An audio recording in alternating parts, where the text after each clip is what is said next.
भद्रक सहर आज गांधी जयंती पालित हो अवसर में भद्रक गांधी पड़िया स्थित गांधी प्रतिमूर्ति सम्मुख में समस्ते एकत्रित होई गांधी प्रतिमूर्ति पुष्पमाल्य करते।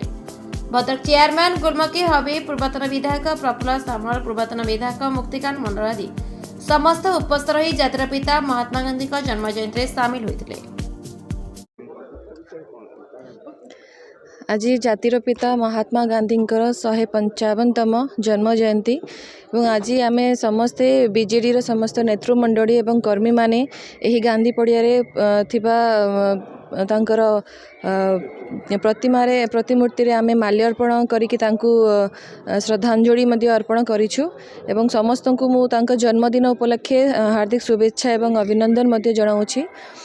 महात्मा गांधी जे कि सबुबड़े सत्य एवं अहिंसा बाटर ही चली एवं समस्त को से सही वार्ता भी दौले। जदि आज आम प्रकृत में श्रद्धांजलि देवाई चाहिए तो आम भी सही बाट को अपनाइबा, सही रास्तार आम चलवा एवं से अंग्रेज शासकर जो अत्याचार भारत को रक्षा करने जो आंदोलन करथिले एवं जेतिकी से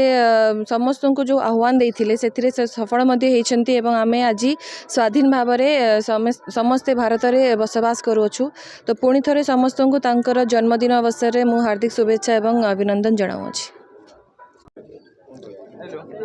जातिर पिता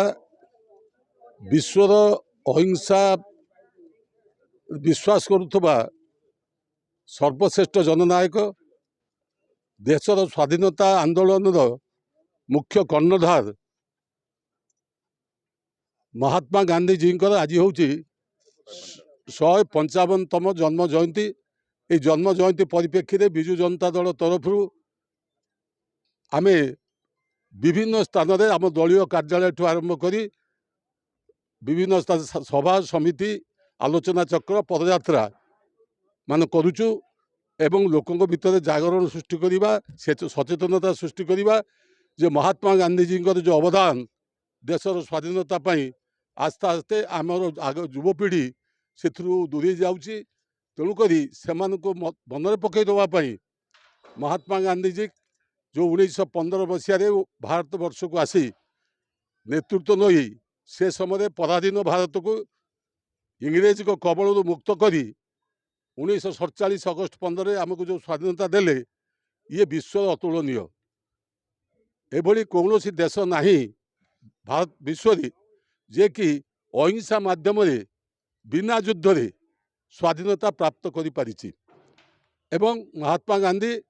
1915 रु 1942 मसीहा पर्यंत बहु आंदोलन कर असहयोग आंदोलन आरंभ कर लवण सत्याग्रह आरंभ कर विभिन्न आंदोलन कर जो आंदोलन ब्रिटिश उपरे बहु प्रभाव विस्तार करिछि, जन समर्थन पाई एवं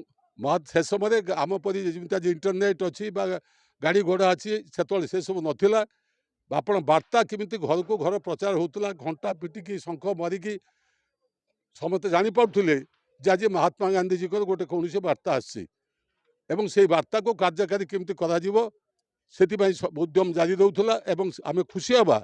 जे स्वाधीनता आंदोलन भद्रक बालेश्वर जिला से समय भद्रक सब डिविजन आम नेतृत्व नहीं आम माटी बहु स्वाधीनता संग्रामी जन्म नहीं एवं स्वाधीनता पाइबा पूर्व आम अंचल आमर संग्रामी माने सी लुणिया शहीद नगर हो आमर इरम माटी जोटा रक्तर माटी हो एवं एपरिकी आपण धूसरी से जगह स्वाधीनता आंदोलन प्रखर होता एवं सेतबेले आमर विभिन्न सबु स्तर साधारण लोक मैंने यार नेतृत्व नहीं एवं एभली आंदोलन होता जे चकित हो जाते ब्रिटिशर्स जे ओडिशा रे संग्रामी माने एभली भाव में एकत्रित अच्छा तेणु से माने बाध्य होते हेतबेले जे आ बेसी दिन आम ये रही पारिबा नाही। एवं महात्मा गांधी 8 थर ओडिशा आछंती, से 8 थर भितर 3 थर भद्रक आछंती। भद्रकर विभिन्न स्थान में से जाइए गांधी पड़िया ये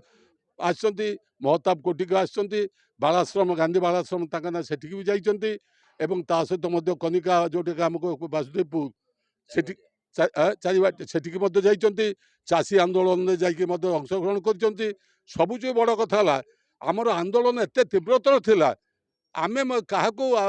डकौ नथुलु ସେମାନେ ବାଧ୍ୟ ହେଉଥିଲେ ଆସିବା ପାଇଁ। ଏପରିକି ମହାତ୍ମା ଗାନ୍ଧୀଜୀ ହୁଅନ୍ତୁ, ଗୋପବନ୍ଧୁ ଦାସ ହୁଅନ୍ତୁ, ଏମାନେ ସ୍ୱତଃପ୍ରବୃତ୍ତ ଆନ୍ଦୋଳନ ଆସି ଦେଖୁଥିଲେ ଯେ କିଭଳି ଆନ୍ଦୋଳନ ଚାଲିଛି। ଚାଷୀ ଆନ୍ଦୋଳନ ଏଭଳି ହେଇଥିଲା ଯାହାକି ନିଜେ ମଧ୍ୟ ମହାତ୍ମା ଗାନ୍ଧୀ ତାକୁ ପାର୍ଲାମେଣ୍ଟରେ ସେତେବେଳେ ଆଗତ ବିଲ୍ ଆସିବା ପାଇଁ ମଧ୍ୟ ପ୍ରସ୍ତାବ ଦେଇଥିଲେ। ତେଣୁ ସେହି ସବୁ ଦୃଷ୍ଟିରୁ ଆଉ ମହାତ୍ମା ଗାନ୍ଧୀଜୀଙ୍କ ପରି ଲୋକ ଜନ୍ମ ହେବା ସମ୍ଭବ ନୁହେଁ। ଆମର ପ୍ରିୟ ନେତା ନବୀନ ପଟ୍ଟନାୟକ ସେ ସବୁବେଳେ କହି ଚାଲିଛନ୍ତି ଯେ ଭଦ୍ରକରୁ ଶେଖ୍ ଗୁଲଫାନଙ୍କ ରିପୋର୍ଟ, ଦ ରିପବ୍ଲିକ ଓଡ଼ିଶା 24 ନ୍ୟୁଜ୍।